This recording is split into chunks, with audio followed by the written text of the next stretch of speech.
राधे राधे, हरे कृष्णा। कैसे हो आप सभी लोग? आशा करती हूँ आप सभी परम मंगल में होगे, स्वस्थ होगे, अच्छे होगे। आने वाली है इंदिरा एकादशी, कहीं कहीं पे इसको इंद्राणी एकादशी के नाम से संबोधित किया जाता है। और ऐसे में ये पितृपक्ष की एकादशी होती है। पूरे साल में केवल एक ही एकादशी होती है जो हम अपने पितरों को समर्पित कर सकते हैं।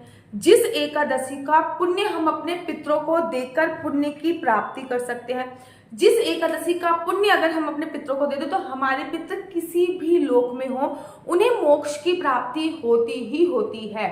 तो ये एकादशी बहुत महत्वपूर्ण होती है। और कल से मेरे पास अनगिनत मैसेज आए हैं, दीदी हम क्या अपनी एकादशी का पुण्य अपने पितरों को दे सकते हैं, और अगर पितरों को दे सकते हैं तो किस प्रकार से पूजा अर्चना वरना करनी चाहिए, क्या करना चाहिए, ये संपूर्ण जानकारी हमको दीजिए। देखिए, सबसे पहले मैं एक बात क्लियर कर दूं कि पितृपक्ष में हमेशा एक ही एकादशी आती है जिसको इंदिरा एकादशी के नाम से संबोधित किया जाता है। ये पितृपक्ष में आती है और पितृपक्ष की मोस्ट महत्वपूर्ण एकादशी होती है जो कि पितरों के नाम समर्पित होती है। इसमें जब आप विशेष करके पूजा अर्चना वंदना करते हो तो आपको कुछ बातों का ध्यान रखना होता है, क्योंकि जब आप संकल्प ले दो, क्योंकि अगर आपको इसका पुण्य अपने पितरों को देना है तो आपको संकल्प लेते वक्त पितरों का नाम, पितरों का गोत्र अवश्य बोलना है। ठीक है, तो कल सबसे पहले मैं आपको बता दूं कि एकादशी तिथि जो है वो 28 तारीख को एकादशी का व्रत रखा जा रहा है। इस साल 2024 में 28 तारीख को एकादशी का व्रत रखा जा रहा है। मैं वृंदावन की बात करूं तो एकादशी का व्रत 28 तारीख को है। अगर मैं गौड़ी संप्रदाय की बात करूं 28 तारीख को व्रत है। अगर मैं चैतन्य गौड़ संप्रदाय हो गया, इस्कॉन टेम्पल हो गया, बाकी बिहार जी के मंदिर में, हर जगह 28 तारीख को ही एकादशी का व्रत रखा जा रहा है। एकादशी का जो व्रत होता है वो त्रिदिवसीय व्रत की श्रेणी में आता है। व्रत तो एक ही दिन का होता है, लेकिन जो उसके रूल्स रेगुलेशन है वो 3 दिन तक फॉलो करने होते हैं। जैसे कि 10वीं तिथि को संपूर्ण ब्रह्मचर्य का पालन करना होता है, किसी भी प्रकार की कोई काम वासना कीड़ा को अंजाम नहीं देना होता। 10वीं तिथि पे मांस, मदिरा, लहसुन, प्याज का उपयोग नहीं करना चाहिए। 10वीं तिथि पे पृथ्वी शयन करना चाहिए। 10वीं तिथि पर सूर्य अस्त के बाद भोजन नहीं करना चाहिए। 10वीं तिथि पर चावल नहीं खाने चाहिए। ये 10वीं तिथि के नियम होते हैं। और ऐसे ही कुछ नियम होते हैं जो एकादशी पे फॉलो होते हैं। जैसे कि एकादशी पे दिन में सोने की मनाही होती है। एकादशी पे संकल्प लेना जरूरी होता है। एकादशी पे अखंड जोत शाम के समय आप सो जाए तो आपकी अपसंड में जलनी जरूरी होती है। एकादशी पे ब्रह्मचर्य का पालन होता है। जैसी आपने एकादशी करी है उसका संकल्प लेना जरूरी है। एकादशी पे दिन में नहीं सोया जाता, रात को संपूर्ण ब्रह्मचर्य का पालन किया जाता है। अगर रात को सोना है, वैसे तो एकादशी पे सोने की मनाही होती है, लेकिन अगर आपको सोना है तो कोशिश कीजिए कि आप पृथ्वी शयन करें। इस बात का विशेष तौर पे ध्यान देना होता है। एकादशी वाले दिन आपको किसी भी प्रकार से अन्न का दान, अन्न का सेवन आपको नहीं करना चाहिए। ठीक द्वादशी पे भी कुछ नियमों का पालन करना होता है। जैसे कि द्वादशी पे चावल खाना बहुत जरूरी है। 10वीं तिथि पर एकादशी पे चावल निषेध है, लेकिन वही बात करूं द्वादशी पे व्रत का पारण ही चावल खा के होता है। व्रत का पारण हरिवासन समय निकलने के बाद होता है। पर्टिकुलर एक समय होता है जिस पर व्रत का पालन करते हैं, तो वो अधिक गुणी तिथि पे भी पृथ्वी शयन का होता है। द्वादशी तिथि पे एक समय भोजन का प्रावधान होता है। तो ये द्वादशी तिथि के कुछ नियम होते हैं। ठीक है, एकादशी का व्रत 28 तारीख को बहुत धूमधाम से रखा जा रहा है। एकादशी में जब आप संकल्प लेंगे, आज की वीडियो में मैं बताऊंगी कि अपने पितरों को एकादशी तिथि कैसे हम लोग समर्पित कर सकते हैं ताकि वो जिस भी योनि में भटक रहे हैं उनको मोक्ष की प्राप्ति हो जाए। देखिए, मोक्ष की प्राप्ति होने से क्या होता है? मोक्ष की प्राप्ति होने से ये होता है कि पुनरपि जन्म पुनरपि मरणम, अर्थात बार बार जन्म लेने की और बार बार मरने की। जैसे कि आपने इस बार जन्म लिया, किसी और योनि में जन्म लिया, फिर जन्म लिया, किसी और योनि में जन्म लिया, फिर जन्म लिया, किसी और योनि में जन्म, तो पुनरपि जन्म पुनरपि मरणम, अर्थात बार बार जन्म लेने की और बार बार मरने की जो प्रतिक्रिया है वो खत्म हो जाती है। और भगवान वैकुंठ धाम में जो पितृ होते हैं वो हमारे वैकुंठ धाम में पहुंच जाते हैं और मोक्ष को प्राप्त होते हैं। तो जो ये इंदिरा एकादशी है, अगर आप इसका पुण्य कहते हैं ना, इसका पुण्य अगर आप अपने पितरों को समर्पित करते हैं तो मोस्ट चांसेस होते हैं कि आपके पितृ किसी भी योनि में भटक रहे हो, वो आपको वैकुंठ धाम में प्राप्त हो जाएंगे, वो मोक्ष को प्राप्त हो जाएंगे। तो सबसे पहले करना क्या है, जब आप सुबह सुबह नहा धो लोगे, नहाने नहाने के बाद आप पूजा करने के लिए घर पे बैठोगे। जब आप पूजा करने के लिए बैठोगे ना, तो सबसे पहले संकल्प लिया जाता है। हर एकादशी पे आप संकल्प लेते हो, ठीक इसी प्रकार से ये जो एकादशी है इसमें भी आपको संकल्प लेना है। संकल्प के लिए वैसे तो चावलों का उपयोग करते हैं, लेकिन एकादशी पे चावल का सेवन नहीं करते और चावल को स्पर्श पे नहीं करते।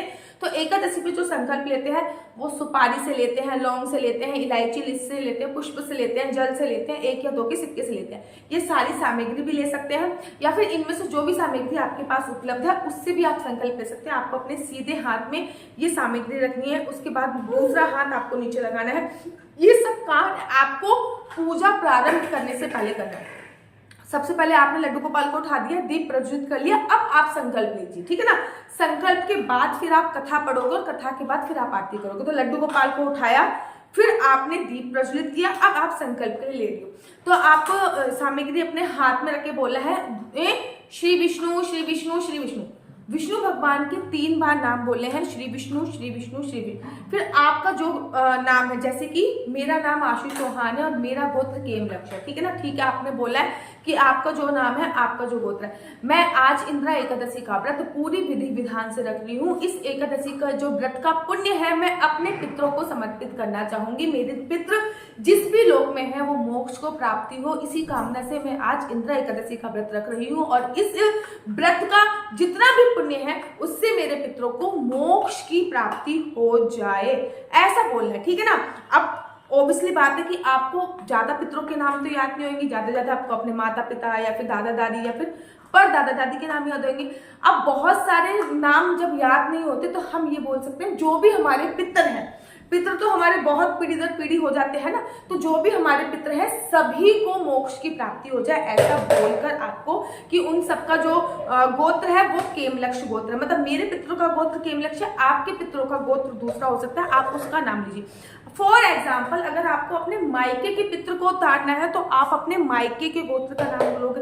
अगर आपको अपने ससुराल के पितरों को उतारना है तो आप अपने ससुराल के पितरों का, ससुराल के गोत्र का नाम लोगे। गोत्र का नाम लेना बहुत जरूरी है क्योंकि गोत्र के नाम से ही जो संकल्प है वो लिया जाता है, ठीक है ना। तो अगर मायके के पितरों को उतारना है तो मायके के गोत्र का नाम लीजिए, ससुराल के पितरों को उतारना है तो ससुराल के गोत्र का नाम लीजिए। फिर जो भी सामग्री है वो भगवान श्री हरि विष्णु के चरणों को समर्पित कर दीजिए, या फिर जो ये जो सामग्री है ये आप जो आप जल चढ़ाओगे पितरों को उसमें भी डाल सकते हैं, और ये जल आप जब पितरों को दक्षिण दिशा में चलाओगे तो वो सामग्री पितरों को ही समर्पित हो जाएगी। उसमें से जो सामग्री बचेगी वो पौधे में डाल दीजिए, 1 या 2 का सिक्का बचेगा उसमें और पैसा ऐड करके वो किसी गरीब या निर्धन को द्वादशी वाले दिन दीजिएगा। ये जो आपने संकल्प लिया है, इस संकल्प से जो भी आप व्रत रखोगे उसका पुण्य फल आपको प्राप्त नहीं होगा। और मैं तो कहती हूँ कि अगर पितृ खुशी हो तो सब कुछ खुश। पितरों का तर्पण आप करते हो पितृपक्ष में, ठीक है, पितृपक्ष में उनकी श्राद्ध डालते हो, पितृपक्ष में बहुत सारे नियमों को फॉलो करते हो, लेकिन पितृपक्ष में अगर पितृ खुश होके जाते हैं तो वो आपको बहुत सारा आशीर्वाद दे के जाते हैं। पितृ अगर खुश होकर जाएंगे तो आपकी वंश वृद्धि होगी, पितृ खुश होकर जाएंगे तो आप प्रॉपर्टी परचेस करोगे, पितृ खुश होकर जाएंगे तो आपके घर में खुशहाली माहौल रहेगा। इसलिए पितरों का खुश होना बहुत ज्यादा जरूरी होता है। तो पितृ पक्ष में जो ये इंद्रा एकादशी आती है ये आप कोशिश कीजिए कि अपने पितरों को समर्पित कर दे ताकि आपके पितर जिस भी योनि में भटक रहे हैं उनको मोक्ष की प्राप्ति हो। लेकिन समर्पित करने से पहले आपको संकल्प जरूर लेना है। संकल्प लेने के बाद फिर आपको इंद्रा एकादशी की पर्टिकुलर एक कथा होती है, वो कथा आपको पढ़नी है। उसके तत्पश्चात आपको आरती करनी है और इंद्रा एकादशी पे जो भी भगवान का प्रिय भोग है वो भोग लगाना ही लगाना है। आरती से पहले भोग लगाया जाता है, आरती के बाद भोग लगाने की परंपरा नहीं है। आरती के बाद तो भोग सभी के सब में बांट दिया जाता है, आरती से पहले भोग लगाने की जरूरत है। तो आपको अच्छा खासा समझ में आ गया होगा कि संकल्प कैसे लेना है, संकल्प लेने की विधि क्या है, अपनी जो एकादशी है वो हम पितरों को कैसे समर्पित कर सकते हैं। आशा करती हूँ कैसे समर्पित कर सकते हैं। अगर आप लोग अपनी कुंडली मुझसे दिखवाना चाहते हैं, अपने बच्चे की कुंडली दिखवाना चाहते हैं, अपनी बेटी की कुंडली दिखवाना चाहते हैं कि शादी का योग कब बन रहा है, बच्चे की शादी का योग कब बन रहा है, बच्चे को कौन सी साइड लेनी चाहिए, बच्चे को किस फील्ड में जाना चाहिए, किस प्रकार की जॉब करनी चाहिए, बिजनेस करना है तो किस चीज का बिजनेस करना है, आपको बिजनेस करना है तो आपको किस चीज की बिजनेस में जाना चाहिए, क्या आपकी किस्मत में गवर्नमेंट जॉब है या नहीं, अगर है तो कौन से फील्ड की गवर्नमेंट जॉब है, आप कंसीव कर रहे हो तो आप बेबी प्लान कब कीजिएगा, और साथ ही के साथ आप कि जो बेबी प्लानिंग आप कर रहे हो वो मेडिकल ट्रीटमेंट से हो जाएगा या फिर नॉर्मली कंसीव हो जाएगा। ये सभी जानकारी मैं कुंडली के माध्यम से प्राप्त करती हूँ। आपको केवल और केवल अपनी डेट ऑफ बर्थ और टाइम मुझे भेजना चाहिए। टाइम अगर नहीं पता तो जगह भी चलेगी, लेकिन डेट ऑफ बर्थ का पता होना अनिवार्य है। आपको अपनी डेट ऑफ बर्थ मुझे भेजनी है। डेट ऑफ बर्थ भेजने के बाद मैं संपूर्ण जानकारी आपको फोन पे बताऊंगी और मैं इसके सोल्यूशन और उपाय भी बताती हूँ। याद रखिए, कुंडली देखना बिल्कुल भी फ्री नहीं है, कुंडली देखने के थोड़े से चार्जेस हैं। अगर आपको मेरी वीडियो अच्छी लगती है तो आप अपना यूट्यूब चैनल हरी बोल को लाइक शेयर सब्सक्राइब करना बिल्कुल भी मत भूलिए। तब तक के लिए मुझे दीजिए इजाजत। राधे राधे, हरे कृष्णा, हरे बोल।